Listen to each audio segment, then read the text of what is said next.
প্রবাসী খুব আরামের জায়গা, বিদেশ খুব আরামের জায়গা।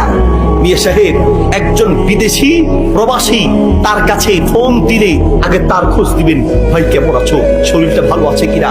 কারণ একজন প্রবাসীর সবচেয়ে বড় অভাব, ঠিক আছে টাকার তার অভাব নাই, সুন্দর জায়গা পরিদর্শনের তার অভাব নাই, কিন্তু সবচেয়ে বড় অভাব মায়ার অভাব, ভালোবাসার অভাব, আন্তরিকতার অভাব, ঠিক কিনা।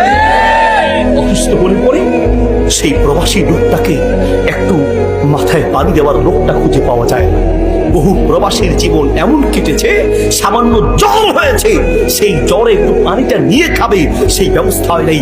যে ঘরে ছিল একা, সেই ঘরে রাস্তা পচে দুর্গন্ধ বের হয়েছে। তারপরে মানুষ বুঝতে পেরেছে যে এই ঘরে একটা মানুষ মারা গিয়েছে, ঠিক কিনা। কাউকে যে বলবে সেই লোকটা খুঁজে পায় না।